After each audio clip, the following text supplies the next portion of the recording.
Bueno, pues desde luego que esto no ha hecho más que empezar. También seguimos analizando, midiendo cuál es el impacto, cuál es la postura de Europa en estas negociaciones.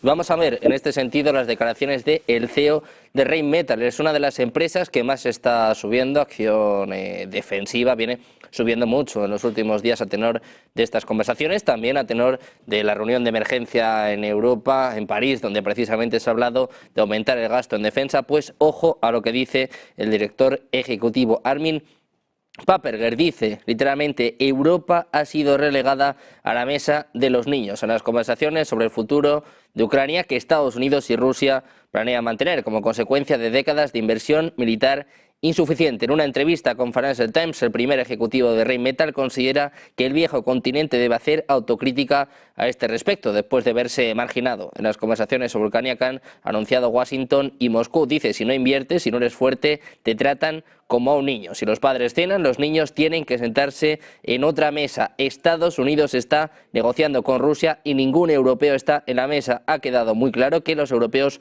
son los niños. El precio de las acciones de Rheinmetall, como van a ver ahora en el gráfico, casi se ha multiplicado por 10 desde el comienzo del conflicto de Ucrania en febrero de 2022, y en las últimas sesiones ha vuelto a acelerar su escalada ante la perspectiva de que los gobiernos europeos aumenten el gasto en defensa. Según se está informando, el gasto total en defensa de los países de la Unión Europea ha aumentado más del 30% entre 2021 y 2024, alcanzando los 326.000 millones de euros. El objetivo está en el 2%, España está más o menos en el 1,28%. Donald Trump hablaba de un 5%, Mark Rutte, el secretario general de la OTAN, decía que se podría intentar alcanzar un 3% del gasto en defensa. Esto tiene un efecto en las acciones defensivas, pero sobre todo llaman la atención estas declaraciones del CEO de Rheinmetall, una de las empresas defensivas más importantes de Europa, que dice que Europa está en la mesa de los niños. Antonio, hablabas tú antes de papá y mamá, de Rusia y de Estados Unidos, de Trump y de Putin.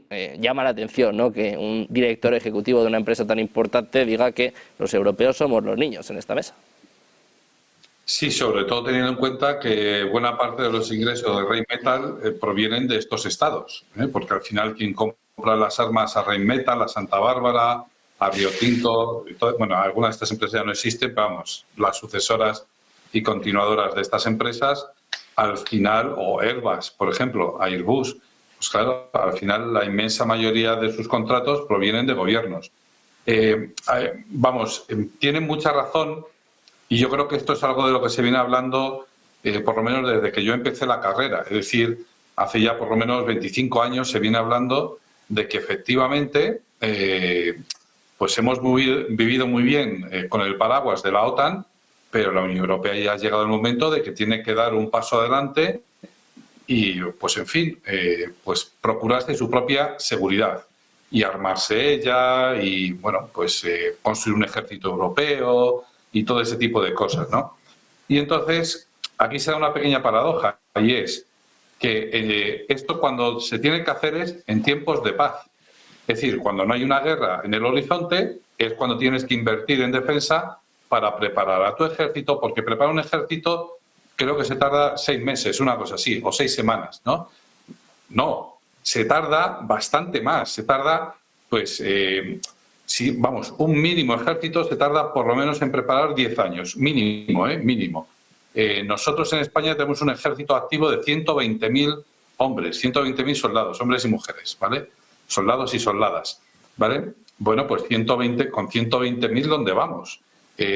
Claro, esto la gente no lo entiende, y España es una potencia, es decir, un territorio bastante grande. Hombre, si lo comparamos con Malta, Chipre, los países del Benelux, pues en fin, es un país, digamos, de cierta entidad.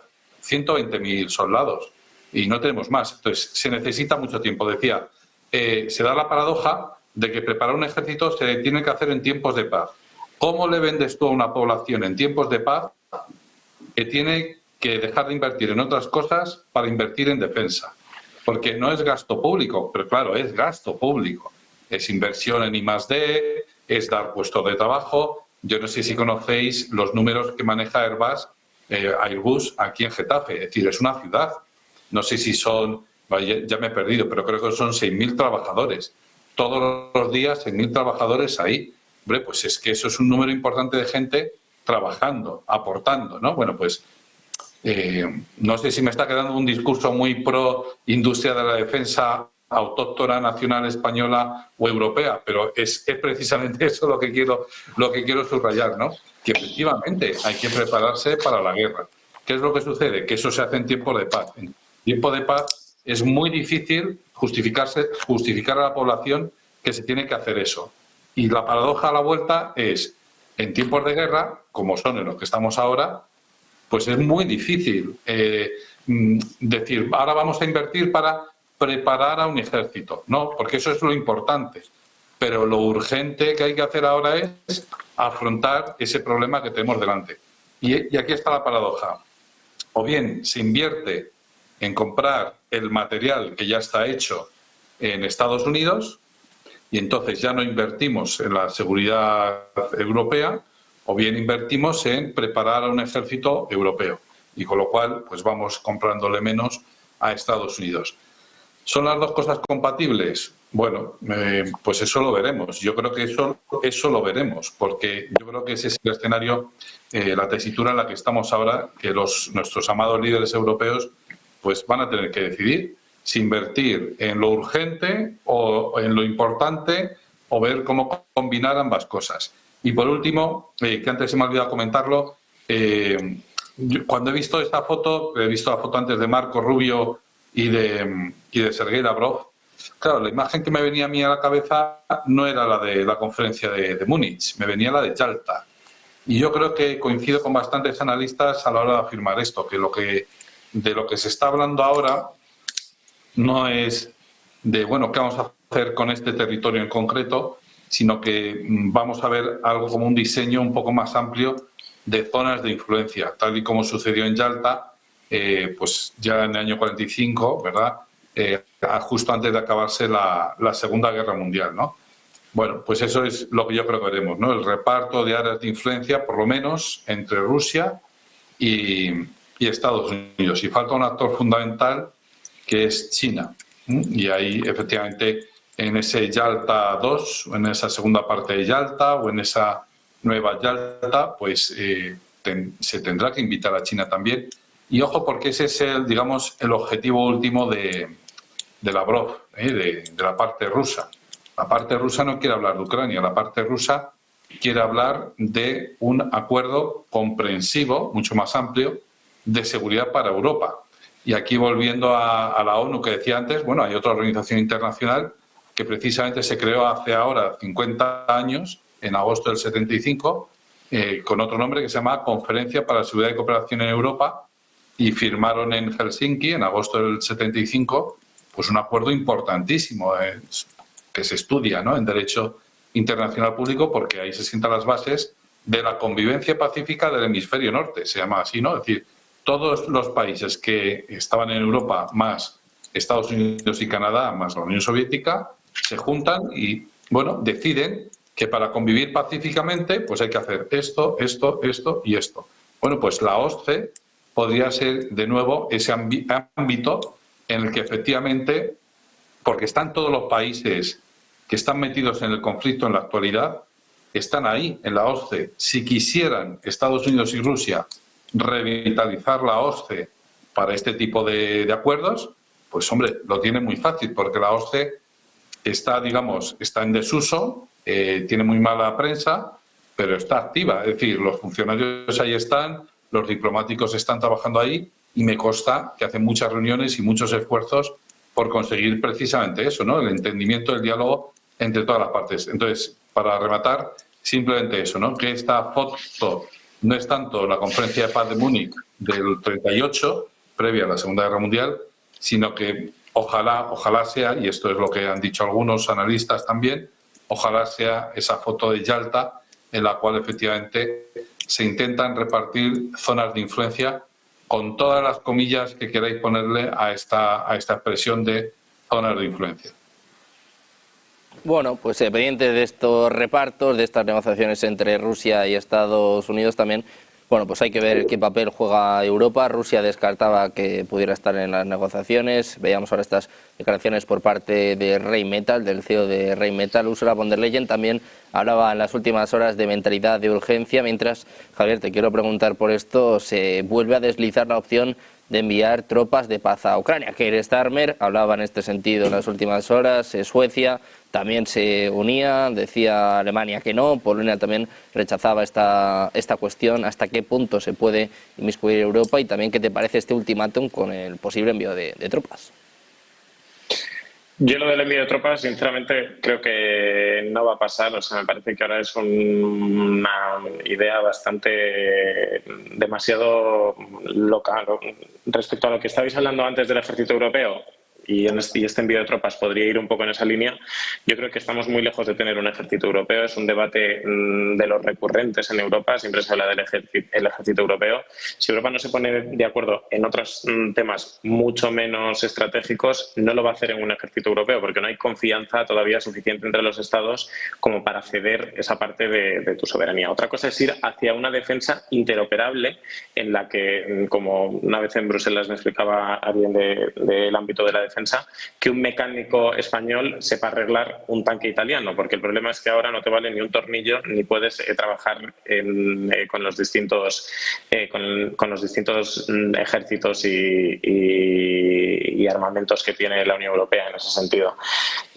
Como no vamos a tener un ejército europeo, yo creo que una cosa que estaría bien en el corto plazo, y porque efectivamente esta estrategia dura unos años, es no tener a Putin venido arriba a las puertas de Europa. O sea, intentar que en esta negociación no le entreguemos Ucrania a Putin, no le pongamos en bandeja controlar unas elecciones que pueda controlar y ponernos a un títere del Kremlin pegado a Polonia y a otros socios europeos. Y respecto a los tiempos para hacer un ejército europeo o incrementar las capacidades defensivas de la Unión Europea, pues el CEO de Rheinmetall es una persona muy indicada. Seguro que es capaz de hacer que en muy poco tiempo el niño sea un tío de 1,80 m, porque él es el primero interesado. Hagamos que esas industrias de la defensa en Europa son las primeras que van a estar interesadas en canalizar esa inversión. O sea, en Europa hemos visto cómo los fondos europeos se han invertido en cosas absurdas. No quiero poner los fondos de las rotondas, pero en mucho gasto en algunos países que no ha sido gasto estratégico en inversiones, sino en cubrir gasto corriente, etcétera.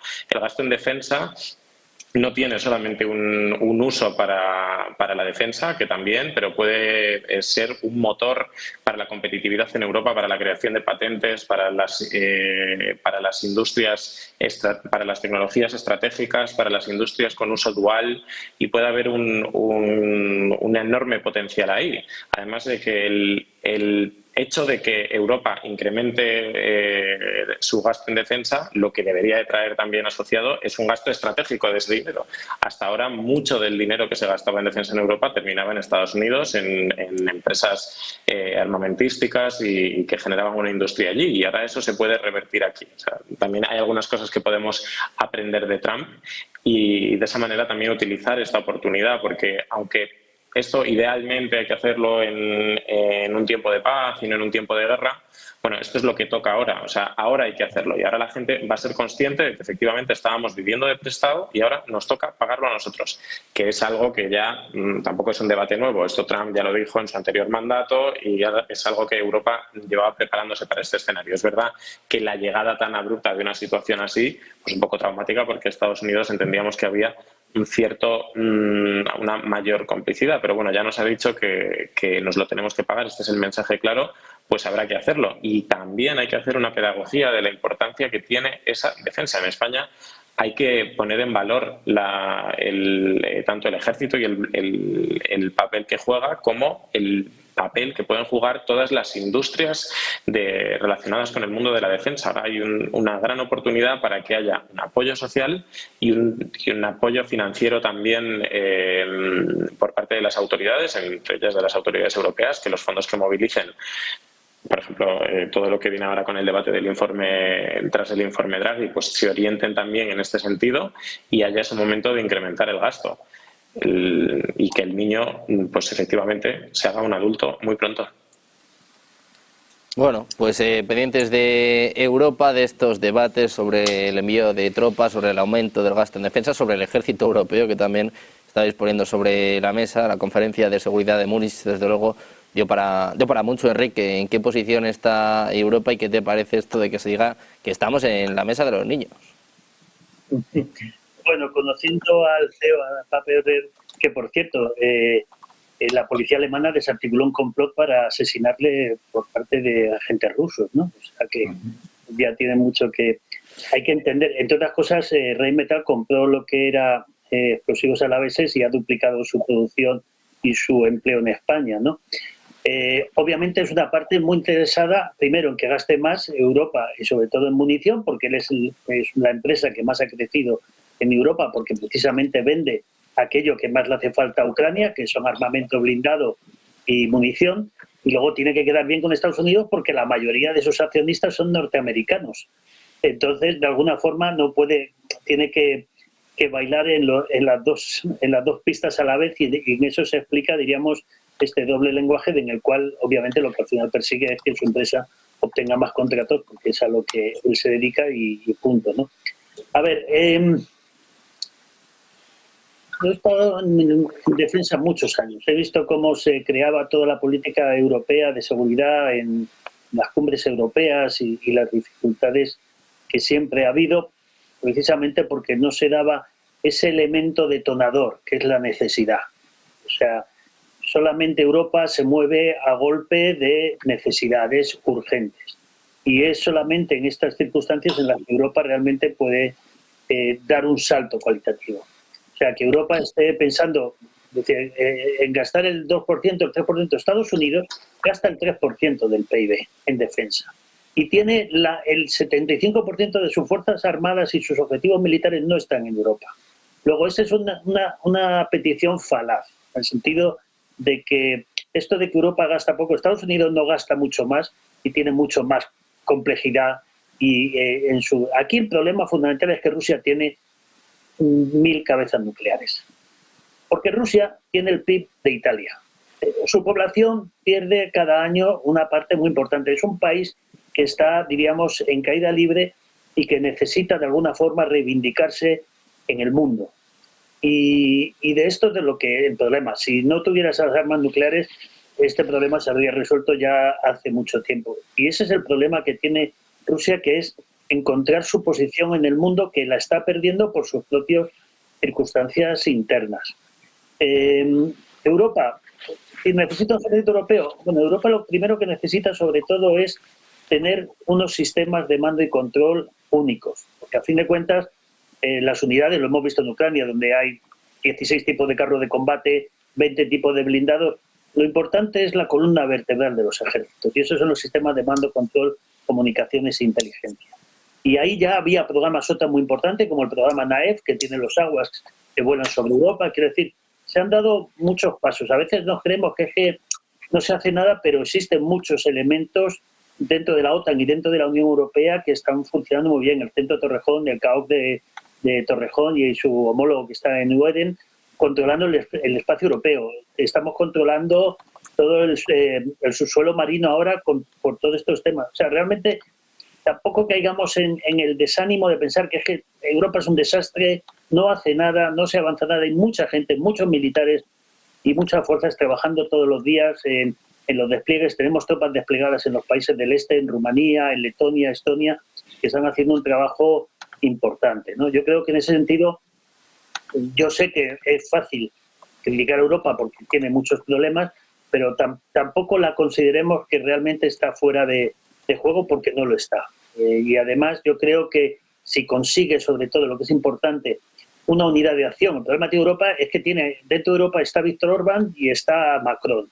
Y Inglaterra, que se había ido de Europa, pues ahora empieza a ser un agente importante porque no deja de ser el principal ejército de Europa y solo tiene 160.000 hombres en total, ¿no? O sea, quiero decir que yo creo que Europa con el tiempo, con los pasos, va a ir tomando una posición muy importante que para Estados Unidos es fundamental, porque va a llegar un momento donde Estados Unidos va a necesitar de Europa, porque hay unas comunalidades muy grandes desde el punto de vista económico, de todo tipo, social, ¿no? Y bueno, yo creo que no sé si veremos un ejército europeo, pero si cada país, por ejemplo España, que es el que más tiene que hacer, aquí hablamos, Polonia ya está en el 4%, Inglaterra está en porcentaje muy alto, Alemania ya es el país de Europa que más gasta, algo que si nos lo dicen en el año 60, 70, 80, 90 nos hubiéramos echado a temblar, ¿no?